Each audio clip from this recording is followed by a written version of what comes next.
العظيم. أعوذ بالله من الشيطان اللعين الرجيم. بسم الله الرحمن الرحيم. الحمد لله رب العالمين، الصلاة والسلام والتحية والإكرام على سيدنا ونبينا مولانا ومقتدانا أبي القاسم مصطفى محمد.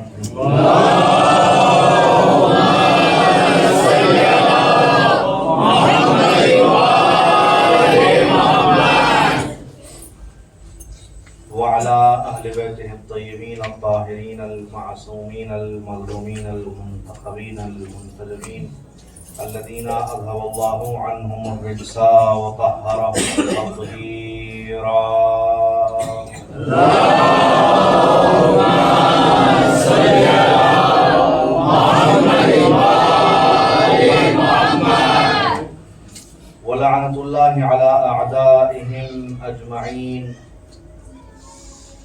وعلى غاصب حقوقهم من ليلنا هذا إلى يوم الدين. أما بعد، فقد قال رسول الله صلى الله عليه وآله وسلم: فاطمة بضعة مني، من آذاها فقد آذاني، ومن آذاني فقد آذى الله، ومن آذى الله فعليه لعنة الله. صلوات. اللهم صل على محمد وآل محمد. ایام عزائے فاطمیہ کے حوالے سے مجالس کا جو سلسلہ جاری و ساری ہے، جس کی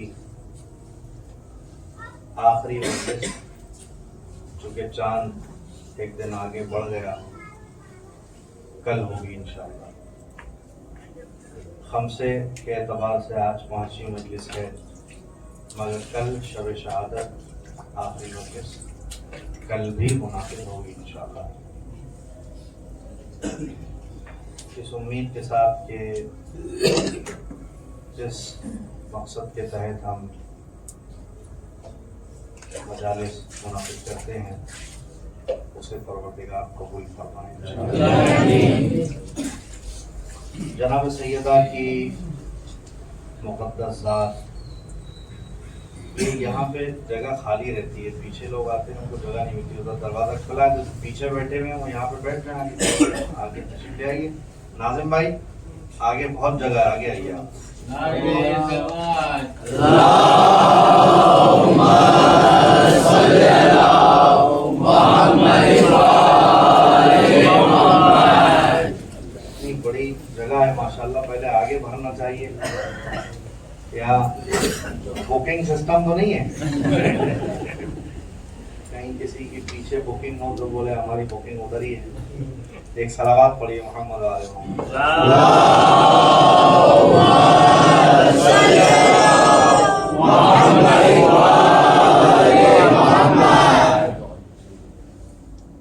جناب سیدہ کی عظمت پر مسلسل ہم لوگ سنتے ہیں، پڑھتے ہیں، جس کو جہاں جیسے موقع میسر ہوتا ہے وہ اس کا ذکر بھی کرتا ہے، بیان بھی کرتا ہے، اور یہ ہم اپنا سب سے بڑا شرف سمجھتے ہیں اور فخر بھی سمجھتے ہیں. ذکر اہل بیت اطہار علیہ السلام ہمارے لیے سب سے بڑے فخر اور شرف کا باعث ہے. جناب سیدہ فاطمہ زہرا سلام اللہ علیہا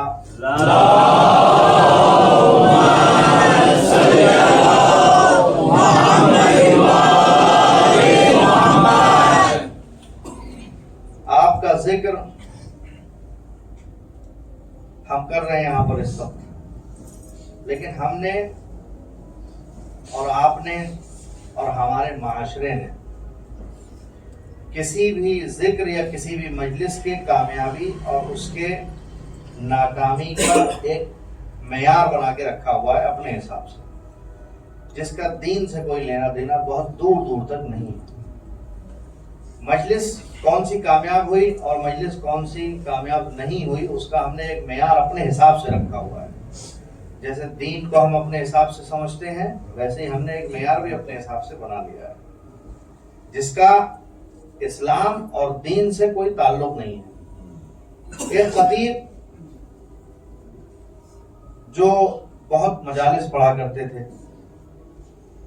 سینئر خطیب، بہت مجلسیں پڑھا کرتے تھے، ایک مرتبہ انہوں نے اچانک یہ ارادہ کیا کہ اب میں کوئی مجلس آج سے نہیں پڑھوں گا، کوئی بھی مجلس آج سے نہیں پڑھوں گا،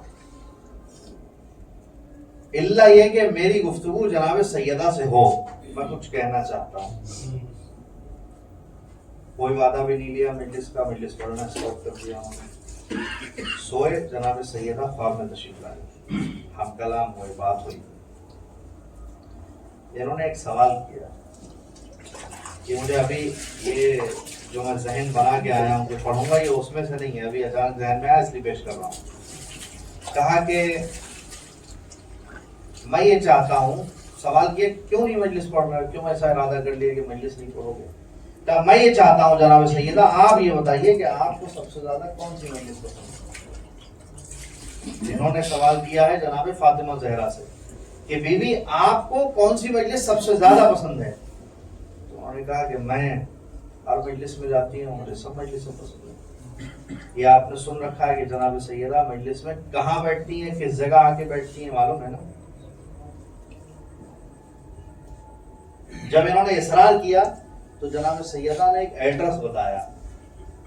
انہوں نے ایڈریس بتایا کہ فلاں شہر کے ایک گاؤں میں ایک خاتون رہتی ہے اکیلی، وہ مجلس کرواتی ہے اپنے گھر میں، اس کے گھر کی مجلس مجھے سب سے زیادہ پسند ہے. کیا مقام ہوگا اس کا، جس کا نام اور جس کا ایڈریس لے کے جناب سیدہ اپنے ذاکر کو بتا رہی ہیں، اس کا مقام کتنا بلند ہوگا. اب یہ بات تو ان کی نیند اڑانے کے لیے بہت بڑی تھی. یہ گئے اس ایڈریس پہ پہنچے، اس خاتون کے گھر پہنچے اور کہا کہ آپ کے گھر میں مجلس ہوتی ہے. کہا ہاں میرے گھر میں مجلس ہوتی ہے. اچھا کچھ لوگ ایسے گزرے ہیں کہ جو پورے سال مجلسیں منعقد کرتے ہیں، پورے برس 365 دن، ہر دن ان کے گھر میں مجلس ہوتی ہے. ابھی بیچ میں ایک آفر آیا تھا، ایک گروپ پہ میسج آیا تھا، ایک صاحب تھے وہ اپنا گھر دینا چاہتے تھے فری میں کسی کو، 2 منزل بنا ہوا گھر، 200 وار کا گھر فری میں دینا چاہتے تھے. ایک شرط تھی کہ میں یہ گھر کسی کو دینا چاہتا ہوں، ایک شرط ہے کہ اس گھر میں جو رہے گا جب تک وہ زندہ رہے گا 365 دن اس گھر میں مجلس کرے گا، گھر فری. ایک سے ایک بڑا عاشق اہل بیت گزرا ہے. تو یہ پہنچ گئے وہاں، انہوں نے کہا کہ آپ کے گھر میں مجلس ہوتی ہے. کہا میرے گھر میں مجلس ہوتی ہے. کس وقت ہوتی ہے؟ کہا مجلس ہوتی ہے مگر آج سے کسی نے مجلس پڑھنے کا وعدہ لیا ہوا تھا اور انہوں نے ہمیں رات میں یہ میسج دیا کہ ہم آج سے یہاں مجلس نہیں پڑھیں گے. 4 آدمی میں کیا مجلس پڑھوں گا، آپ کے گھر میں 4 لوگ ہوتے ہیں، میں 4 لوگوں میں مجلس نہیں پڑھوں گا. تو مجلس تو ہوتی ہے مگر آج سے مجلس پڑھنے والا کوئی نہیں ہے. اس خاتون کو نہیں پتا کہ یہ آنے والا شخص کوئی معمولی ذاکر یا خطیب نہیں ہے، یہ ایک مجتہد ہے. جو کتاب میں لکھا ہے مسلمہ مجتہد ہے یہ باقاعدہ، اور چاہتے تھے ذکر اہل بیت اطہار ممبر سے کرنے کے لیے. تو انہوں نے کہا کہ آج سے میں آپ کے گھر مجلس پڑھوں گا. ابھی تک راز کھلا نہیں ہے. مجلس ہوئی، ختم ہو گئی. اب وہ وقت آیا جب مجلس پڑھنے والا بیچارہ جانے لگتا ہے اور صاحب خانہ اسے کچھ نہ کچھ دیتا ہے، جس نے اس کو انوائٹ کیا ہوا ہوتا ہے. یہ مجلس پڑھ کے بہت جلدی سے جانے لگے. انہوں نے دل میں ارادہ کیا کہ جناب سیدہ نے مجھے یہاں بھیجا تھا، لہذا میں جہاں مجلس پڑھی ان سے کچھ نہیں لوں گا. تو یہ بی بی آئی اور انہوں نے کہا کہ یہ آپ کا ہدیہ ہے. تو انہوں نے کہا میں ہدیہ لوں گا مگر آپ سے نہیں لوں گا، جناب فاطمہ سے لوں گا. یہ بی بی کہتی ہے کہ ہم پورے سال، پورے برس ایک جگہ پیسہ اکٹھا کرتے ہیں، جمع کرتے ہیں صرف ذاکر کو دینے کے لیے. لینا تو پڑے گا. ادھر سے اصرار ہے سامنے سے انکار ہے، ادھر سے اصرار ہے سامنے سے انکار ہے، یہ کہہ رہے ہیں لینا پڑے گا، وہ کہہ رہے ہیں نہیں لیں گے۔ آخر میں بات یہ ہوئی، انہوں نے کہا ٹھیک ہے میں لے لیتا ہوں۔ انہوں نے ہدیہ لیا اور جانے لگے۔ جاتے جاتے انہوں نے ایک سوال کیا، آپ کے گھر میں کوئی اور بھی رہتا ہے؟ میں نے کل یا پرسوں آپ کی خدمت میں امام حسین علیہ السلام کی ایک حدیث پیش کی تھی، جس میں مولا نے یہ فرمایا تھا کہ جب آپ اپنے گھر سے نکلتے ہیں اور جس سے بھی ملتے ہیں تو جس سے بھی آپ کی ملاقات ہو رہی ہے اس کو اپنے سے بہتر سمجھو، کبھی یہ نہ سمجھو کہ جس سے آپ مل رہے ہو آپ ہی سب سے افضل ہو۔ ہمارے یہاں جو لا علاج بیماری ہمارے دلوں میں بیٹھی ہوئی ہے وہ یہی ہے کہ ہم اپنے آپ کو سب سے افضل سمجھنے لگتے ہیں۔ امام کا جملہ تھا، آپ وہ یہاں پہ آپ اس کو ٹیلی کریے، اس کو ملائیے، یہاں دیکھیے آپ اس کو۔ جب یہ جانے لگے اور انہوں نے لفافہ لے لیا، ایک سوال کیا، کیا آپ اپنے گھر میں اکیلی رہتی ہیں؟ تو انہوں نے کہا کہ میں گھر میں اکیلی رہتی ہوں، کوئی نہیں رہتا میرے گھر میں۔ تو انہوں نے کہا کہ اگر اکیلی رہتی ہو تو مجلس میں جب میں مسائل پڑھ رہا تھا تو آپ کے کمرے سے کسی 2 خواتین کے رونے کی آواز آ رہی ہے۔ اب اس بیوی کا مقام دیکھیں کتنا ہے، یہ خاتون جس کے گھر میں مجلس ہو رہی ہے، انہوں نے کہا کہ انہیں یہ بھی معلوم ہے کہ جناب سیدہ اس شخص کے خواب میں آئی ہیں۔ تو برجستہ انہوں نے جواب دیا، کیا جناب فاطمہ نے خواب میں تم سے یہ نہیں کہا تھا کہ انہیں میرے گھر کی مجلس سب سے زیادہ پسند ہے؟ بہت بڑا مقام ہے، یہ بہت بڑی بات ہے۔ کیا جناب سیدہ نے تم سے یہ نہیں کہا تھا کہ میرے گھر کی مجلس سب سے زیادہ پسند ہے؟ اور وہ خود گھر کے اندر تشریف لاتی ہیں، اور جس گھر میں کمرے میں جہاں چائے بناتی ہوں مجلس میں بیٹھنے والوں کے لیے، وہاں پر بیٹھ کر جناب سیدہ خود مجلس سنتی ہیں۔ بہت بڑی بات ہے۔ تبرک کیا تھا اس مجلس کا؟ اس مجلس کا تبرک صرف چائے۔ مجلس ختم ہوئی، چائے آمادہ ہے، چائے پیو اور گھر جاؤ، بس یہ تبرک تھا۔ اور مجھے لگتا ہے کہ ہمارے ہاں اگر مجالس میں صرف چائے ہو نا، معمولی چائے، تو بس پتہ نہیں کیا ہوگا آگے میں کیا کہوں۔ ایک صلوات پڑھیے محمد والے محمد۔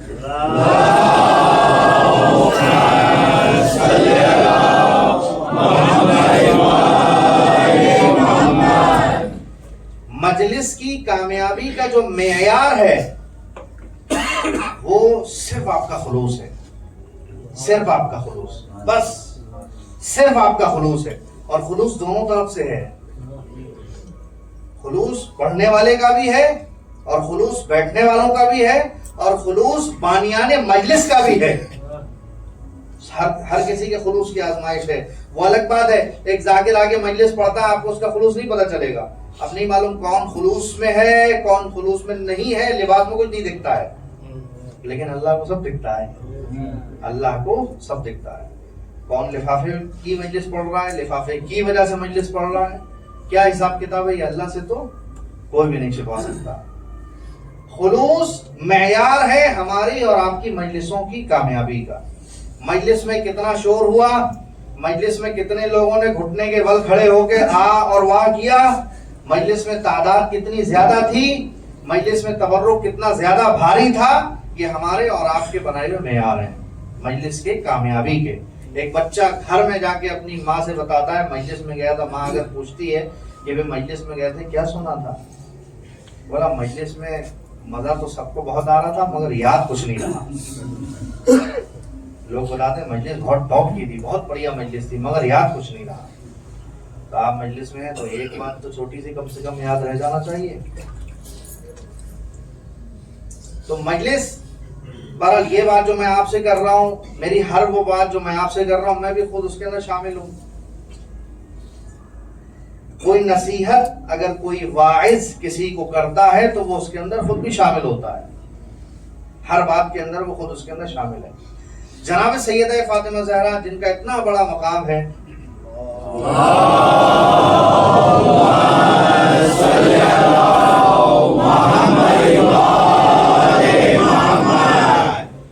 ان کا اور ہمارے دین کا ہمیشہ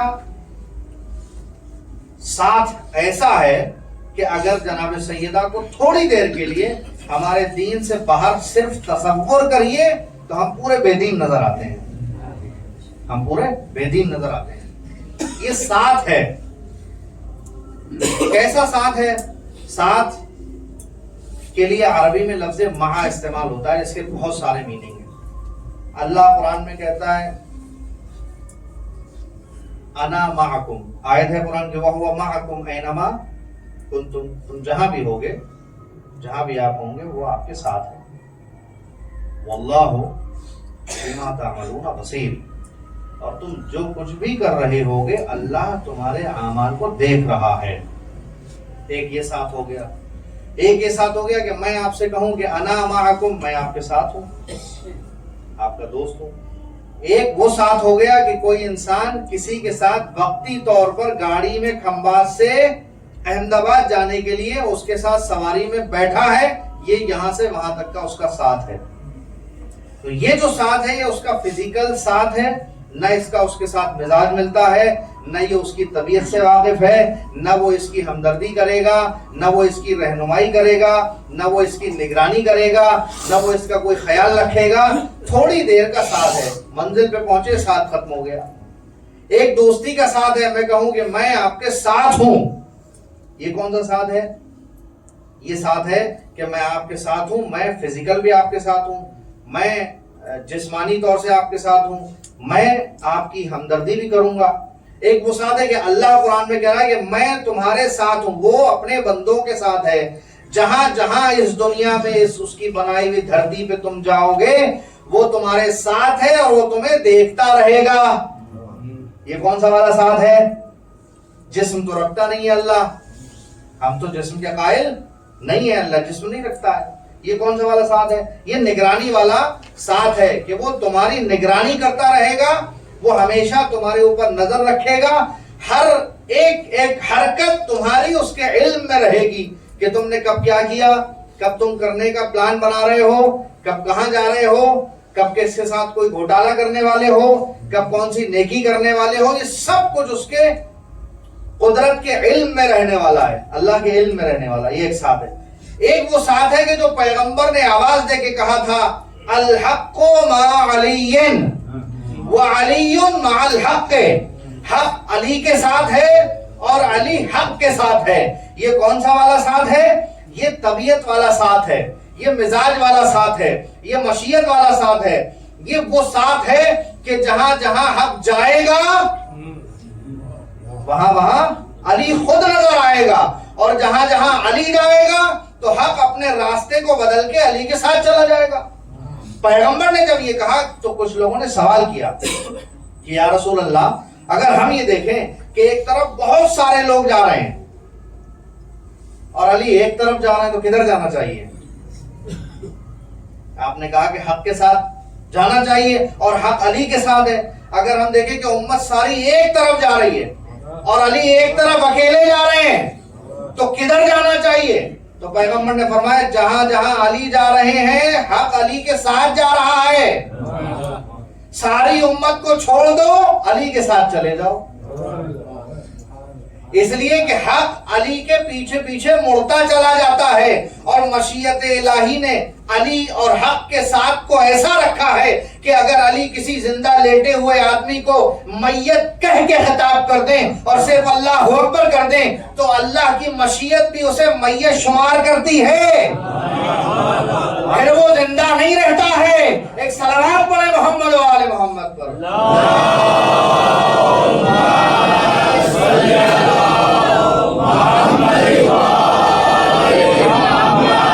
اس لیے یہ وہ علی ہے کہ جسے اللہ نے اس انداز کے خطاب دیے ہیں کہ علی کا ہاتھ ید اللہ، علی کی زبان لسان اللہ، علی کا چہرہ وجہ اللہ. علی کی ایک ایک حرکت اللہ نے اپنی طرف نسبت دے دی ہے. مسلمانوں کا ایک بہت بڑا ایک اجتماع تھا، اس میں بہت بڑی میٹنگز تھی جس کا خلاصہ یہ تھا کہ کعبہ افضل ہے یا علی افضل ہے؟ کعبہ افضل ہے یا علی افضل ہے؟ تو انہوں نے کہا بھائی، انہوں نے اپنے حساب سے نتیجہ نکالا کہ کعبہ اس لیے افضل ہے کہ اس کی نسبت ہے اللہ کی طرف، بیت اللہ، اس لیے کعبہ افضل ہے. تو ہمارے عالم نے جواب دیا وہاں تو ایک نسبت ہے، یہاں تو نسبتوں کا خزانہ پایا جا رہا ہے. علی کا چہرہ دیکھو تو وجہاللہ، علی کی زبان دیکھو تو لسان اللہ، علی کا مردانہ ہاتھ دیکھو تو ید اللہ۔ جہاں نسبتیں زیادہ ہیں وہاں احترام زیادہ ہے، اور جہاں احترام زیادہ ہے وہاں منزلت زیادہ ہے۔ پھر انہوں نے کہا کہ اچھا ایک بات بتاؤ، کعبہ اور علی دونوں کے درمیان میں ایک بات فیصلہ کر دیں آپ کو کعبے تک جانا پڑتا ہے یا کعبہ آپ کے پاس آتا ہے؟ تو انہوں نے کہا جی کعبہ تو نہیں آتا، ہمیں جانا پڑتا ہے۔ کعبہ کسی کے پاس نہیں آتا، ہمیں جانا پڑتا ہے۔ علی کی منزلت کی مثال پیغمبر نے کعبے سے دی ہے، جیسے ہمیں کعبے کے طواف کی فضیلت کو حاصل کرنے کے لیے سفر کر کے کعبے تک جانا پڑتا ہے۔ اگر تم اپنے ایمان کو سلامت رکھنا چاہتے ہو، حق کا ساتھ دینا چاہتے ہو، تو تمہیں علی کو بلانے کی ضرورت نہیں ہے، علی کے پاس جانے کی ضرورت ہے۔ وہ علی کہ جس کے پاس جائے بنا کسی کی نہ چلی، کسی نبی کی نبوت اس وقت تک کامل نہیں ہوئی جب تک علی کی ولایت کا اقرار نہ کر لیا۔ ایک ایک نبی دیکھ لیجئے، جناب موسیٰ کی نبوت اس وقت تک کامل نہیں ہے جب تک علی کی ولایت کا اقرار نہیں کر لیا۔ کچھ لوگوں نے ایک روایت لکھی ہے، کون سے نبی تھے مچھلی کے پیٹ میں؟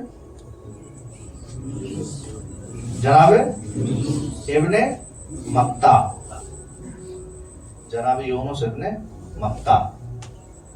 کچھ لوگ کہتے ہیں کہ متہ ان کا لقب تھا، کچھ لوگ مشہور روایت ہے کہ ان کی والدہ کا نام تھا، وہاں سے منسوب ہے۔ جناب یونس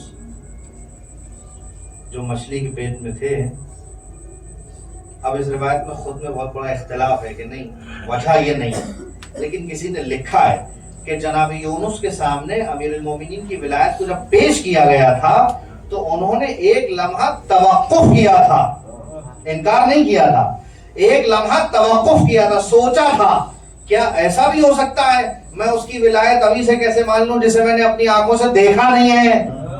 ایک لمحہ توقف کیا تھا کہ اللہ کے حکم سے کہاں چلے گئے؟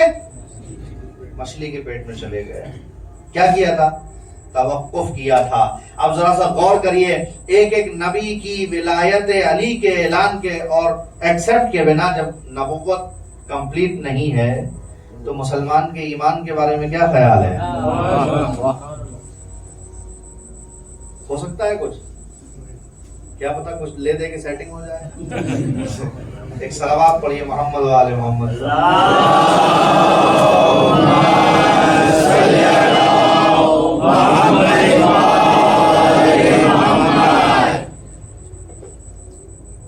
پیغمبر کی کہی ہوئی ایک بات کہ میں علم کا شہر ہوں اور علی اس کا دروازہ ہے، یہ لوگ بھول نہیں سکے، کبھی بھی نہیں بھولے۔ مخالفین کی بات کر رہا ہوں، جو مخالف تھے کبھی بھی اس بات کو بھلا نہیں پائے، وہ اس بات کو بھلا نہیں پائے۔ ایک دلیل پیش کر رہا ہوں، روایت ہے، لکھا ہے کہ جب دوسری خلافت تھی اور مسجد میں نماز پڑھانے کے لیے، نماز صبح پڑھانے کے لیے عمر اپنے کچھ لوگوں کے ساتھ مسجد کے اندر پہنچتے ہیں اور دیکھتے ہیں کہ محراب جہاں کھڑے ہو کے نماز پڑھانا ہے وہاں پہ ایک لاشا پڑا ہوا ہے، ایک جنازہ ہے۔ تو پہلے تو ان کو لگا کہ کوئی سو رہا ہے، اپنے غلام سے کہا کہ دیکھو اس کو ٹھوکر مارو، اٹھاؤ کون ہے۔ اس کو ہلایا تو وہ ہلتا ہی نہیں ہے، سننے کی بات ہے، اس کو ہلایا تو وہ ہلتا ہی نہیں ہے۔ تو انہوں نے دیکھا کہ اس کے پیروں کی طرف سے مہندی لگی ہوئی ہے، تو ان کو ایسا لگا کہ بھئی یہ کسی خاتون کا جنازہ ہے، اوپر سے برقع اوڑے ہوئے ہیں۔ تو غلام سے کہا کہ اس کو ہٹا کے دیکھو۔ دیکھا تو اس جو میت تھی اس کا دھڑ تھا مگر سر نہیں تھا۔ بڑا تعجب، صبح صبح کے وقت مسجد کے اندر ایسا کون آ گیا کہ جس کے سر نہیں ہے صرف دھڑ ہے۔ اب یہ مسئلہ تو سمجھ میں آ ہی نہیں سکتا تھا، کہاں گئے ہوں گے، کہاں پہنچے ہوں گے؟ آپ کو کیا لگتا ہے؟ پہنچے وہیں جہاں سب کو جانا پڑتا تھا، نمبر 1 سے نمبر 3 تک سب کو جانا پڑتا تھا۔ اور جا کے قبول کرنا پڑتا تھا کہ جی آپ ہی جانتے ہیں, ہم تو بس ایسے ہی ہیں. گئے اور جا کے کہا کہ جی یہ کیا ہو سکتا ہے. تو مولا علی علیہ السلام نے فرمایا کہ اس کو اٹھاؤ اور اس کو اٹھا کے دفن کر دو. اس کا راز کچھ چیزیں ایسی ہوتی ہیں جو عملی طور پر, پریکٹیکلی طور پر بتانا پڑتی ہیں, صرف اس کے لیے تھیوری کافی نہیں ہوتی, کچھ چیزیں ایسی ہوتی ہیں. مولا علی نے کہا کہ اس کی جو تفصیل ہے کہ یہ کیا ہے, کیوں ہے, اس کے لیے 9 مہینے کا انتظار کرو. 9 مہینے کے بعد یہ پتہ چلے گا کہ کیا معاملہ تھا. وقت گزرتا گیا, نماز ہوئی, دن لوگوں میں کھلبلی ہو رہی ہے, میٹنگز ہو رہی ہیں. ایسا تو نہیں علی کو اس کا جواب نہ پتا ہو, یہ بہت لوگوں کو ٹینشن رہتی تھی. بولے ایسا اسی انتظار میں رہتے تھے نا کہ کہیں سے کوئی ایسا سوال ہی نہیں آتا ہے جس کا علی کو جواب نہ آتا ہو. لکھا ہے روایت میں, میں نے خود روایت پڑھی ہے, رات رات بھر میٹنگ کر کے ایک گروپ پورا میٹنگ کر کے سوال تیار کرتے تھے, اور جیسے ہی علی کے پاس پہنچتے تھے وہ منٹوں سیکنڈوں میں جواب اس کا آ جاتا تھا, سوال سب ختم ہو جاتے تھے. تو وہ وقت آیا جب ٹائم گزرنے لگا تو دیکھا کہ 9 مہینے کے بعد اسی محراب میں ایک چھوٹا سا بچہ ہے, چھوٹا سا بچہ کوئی رکھ کے چلا گیا ہے, اس کا کوئی وارث نہیں ہے. امیر المومنین نے اس بچے کو اٹھایا, منگوایا اور ایک دائی کا انتظام کیا اور کہا کہ بیت المال سے اس دائی کو خرچ دیا جائے اور وہ جو ہے اس کی کفالت کرے گی. اب 9 مہینے, اب 12 مہینے اور انتظار کرو, 12 مہینے اور انتظار کرو. کہا کہ جب عید کا موقع آئے گا تو اس کا راز کھلے گا. اس دائی سے یہ کہا کہ تم عید کے موقع پہ اسی جگہ مسجد میں اس بچے کو لے کر آنا اور بچے کو رکھ کے تھوڑا فاصلے سے کھڑی ہو جانا. ایک خاتون آئے گی اور آ کے اس انداز میں خطاب کرے گی, یبن الظالم و یبن المظلومہ و یا مظلوم, اے ظالم کے بچے, اے مظلومہ کے بچے اور اے مظلوم بچے. اس انداز میں خطاب ایک عورت کرے گی. تمہیں ہم پیسے دیتے ہیں کہ جیسے ہی یہ آواز آئے اس عورت کو ہمارے پاس لے آنا. وہ دائی آئی, اس بچے کو وہاں اس نے جیسا مولا نے کہا تھا بالکل ویسے ہی ہوا. ایک خاتون آتی ہے, اسی انداز میں اس نے کلام کیا, بچے کو اٹھا کے پیار کیا. اس نے پیچھے سے آ کے اس عورت کو پکڑ لیا اور کہا کہ تمہیں علی کے پاس جانا پڑے گا. اس نے بہت قسم دی کہ نہیں, میری عزت کا سوال ہے, مجھے علی کے پاس مت لے کے جاؤ. تو اس نے اسے لالچ دیا, کہا کہ میں تمہیں کچھ پیسے دیتی ہوں اور علی سے کہہ دینا وہاں کوئی عورت نہیں آئی تھی. اس نے اس کو پیسے دیا, دائی تھی, عام خاتون. اس نے پیسے لیے, واپس چلی گئی. مولا علی نے کہا کیا ہوا, وہ آئی نہیں, لائی نہیں کسی کو. تو وہ سب کے سامنے کہتی ہے کہ وہاں کوئی نہیں آیا تھا, وہاں کوئی نہیں آیا تھا. اب کوئی اگر بھرے مجمع میں علی کو جھٹلانے کی کوشش کرے, یہ آج تک تو ہو نہ سکا تھا. مولا نے اس سے کہا کہ کوئی نہیں آیا تھا, جھوٹ بولتی ہو. وہ عورت آئی تھی اور اسی انداز میں اس نے خطاب کیا تھا جو میں نے تم سے کہا تھا. جب مولا نے سخت لہجے میں کہا تو اس نے قبول کیا اور اس نے تمہیں پیسے بھی دیے ہیں. ہم بیت المال سے پیسے دے رہے ہیں, اس نے تمہیں پیسے دیے اور تم اسے نہیں لے کے آئی. اب پھر انتظار ہوا کہ پھر جب عید کا وقت آئے گا تو پھر وہ آئے گی, اب کی میں اسے لے کے آنا. اب 1 سال اور انتظار ہوا, وقت گزر رہا ہے. جیسے جیسے وقت گزر رہا ہے لوگوں کی کھلبلی بڑھتی چلی جا رہی ہے کہ ماجرا کیا ہے. جب 1 سال اور گزرا تو اب وہ عورت آئی اور اس نے اس کو پکڑا. خلاصہ یہ کہ مولا کی خدمت لے کے گئے. اب مولا نے سب کے سامنے اس سے سوال کیا کہ بتاؤ یہ بچہ کون ہے اور وہ محراب میں کون تھا.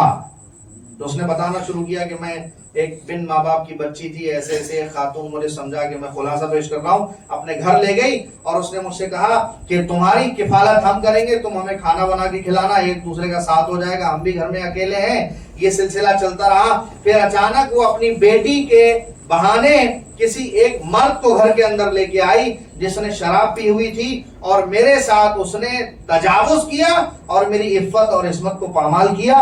جب اس نے یہ کام کیا, اس شرابی نے میرے ساتھ گھر میں غلط کام کیا اور وہ شراب کے نشے میں تھا. میں نے چاقو اٹھایا اور اس کی گردن کو کاٹ دیا. اب میرے سمجھ میں نہیں آ رہا تھا کہ اسے کیا کرنا چاہیے, کہاں پھینکنا چاہیے, کہاں دفن کرنا چاہیے. میں اکیلے کیا کر سکتی ہوں. رات کی تاریکی میں مسجد قریب تھی. میں نے اس کے جنازے کو پکڑا اور اپنا برقع اسے پہنا کر مسجد کے محراب میں رکھ کے چھوڑ دیا، اور وہ جو بچہ ہے وہ بچہ میرا ہے، وہ بچہ میرا ہے۔ جب اس عورت کے زبانی یہ پورا ماجرا امیر المومنین نے ساری بھری ہوئی مسجد کے سامنے پیش کیا، تو وہ صاحب جو بیٹھے ہوئے تھے اس جگہ پر، جن کا دعویٰ یہ تھا کہ ہم صحیح جگہ بیٹھے ہیں، انہوں نے اپنی بلند آواز میں سب کے سامنے اقرار کیا، صدق رسول اللہ انا مدینۃ العلم وعلی بابھا، اللہ کے رسول سچ کہہ کے گئے ہیں کہ میں شہر علم ہوں اور علی اس کا دروازہ ہے۔ اگر آج علی نہ ہوتے تو یہ راز قیامت تک کسی کو نہ پتا چلتا۔ ایک صلوات پڑھیں محمد و آل محمد۔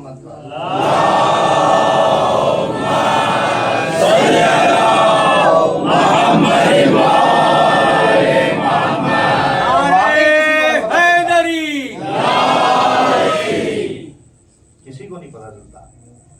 اب اگر اس کو اس خاتون کو بلائے بنا امیر المومنین بتا دیتے تو نہ جانے فوراً کتنے نظریے قائم ہو جاتے۔ یہ جو مشکل وہاں تھی، یہ مشکل وہاں سے یہاں چلی آ رہی ہے، نظریہ بہت جلدی قائم ہو جاتا ہے۔ ابھی یہیں پہ کوئی بات کہہ دیجئے، دیکھیے 10 نظریے فوراً، اور نظریہ وہ ضرور دیتا ہے جسے کچھ نہیں پتا ہوتا ہے، نظریہ اس کا ضرور آتا ہے۔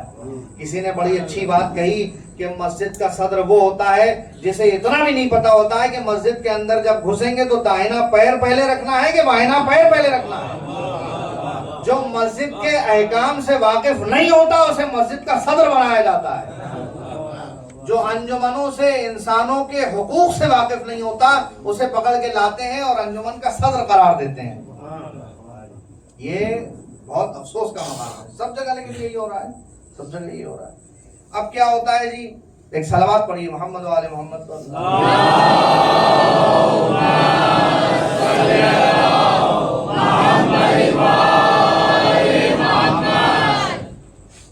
امیر المومنین کہ جن کے کل میں نے عرض کیا کہ سب سے پہلی اذان ولایت جناب سیدہ نے دی ہے، یعنی آواز دفاع ولایت امیر المومنین میں سب سے پہلے جو بلند کی ہے وہ جناب سیدہ فاطمہ زہرا نے بلند کی ہے۔ اور جنہوں نے جناب سیدہ کی آواز کو دبایا اور جناب سیدہ کے اوپر ظلم ڈھایا، جس سے جناب سیدہ ہمیشہ ناراض ہو کے دنیا سے گئی، آج پوری قوم اس کو بچانے میں لگی ہوئی ہے، پوری قوم اس کو بچانے میں لگی ہوئی ہے۔ حالت یہ ہے کہ ہم بار بار عرض کرتا ہوں کہ ہم کھلے عام کھلم کھلا اس طرح ہم برملا بتا بھی نہیں سکتے کہ کیا ہوا تھا، لیکن انشاءاللہ ایسا لگتا ہے ایام عزائے فاطمیہ کے اس مجالس کے بڑھتے ہوئے سلسلے کو دیکھ کر ایسا لگتا ہے کہ جیسے شہر بہ شہر، گاؤں بہ گاؤں، ہر جگہ مجالس کا سلسلہ بڑھتا چلا جا رہا ہے۔ یہ مظلومہ اپنے قاتل کو آشکار کر کے رہیں گے۔ ایک دن ایسا آئے گا کہ جیسے ہم کھل کے کہتے ہیں بر یزید لعنت، ایسے ہی ہم کہیں گے بر قاتلان زہرا لعنت۔ اور لوگوں نے نہ صرف یہ کہ ایسے بچایا، بلکہ صاف صاف ایسا سسٹم ایک بنایا گیا کہ اس کو بڑا مقدس چقدس پاک و پاکیزہ بہترین سجا کے مسلمانوں کے درمیان میں پیش کیا گیا کہ کوئی سوچ بھی نہ سکے کہ یہ زہرا کا قاتل ہو سکتا ہے۔ لیکن ایک بات یاد رکھیے گا، نجس نجس ہی ہوتا ہے، کتے کو چاہے جتنا نہلانے کی کوشش کر لینا، کتا کبھی پاک نہیں ہو سکتا، اور پاک کرنے والا نجس ہو جائے گا مگر کتا پاک نہیں ہو سکتا۔ اچھا اب سوال یہ ہے کہ ہم تو کسی کا نام ہی نہیں لے رہے، ہم تو پیغمبر کی سنت تھی کہ پیغمبر نے مباہلے میں اپنوں کو بھی لائے، سامنے لاگے کھڑا کر دیا، کہا کہ چلو لعنت کرتے ہیں، جو مستحق ہوگا خود لعنت وہاں پہنچ جائے گی۔ اس لیے ہم صاف صاف کہتے ہیں کہ قاتل زہرا پہ لعنت ہے، اگر وہ تم میں سے تھا تو تمہارے والے پہ لعنت، اگر وہ ہم میں سے تھا تو ہمارے والے پہ لعنت۔ لیکن ہم تو نمک حلالی کریں گے جناب سیدہ فاطمہ زہرا سے، اس لیے کہ یہ بیوی بہت مظلومہ ہے، جناب سیدہ فاطمہ زہرا بہت مظلومہ بیوی ہے۔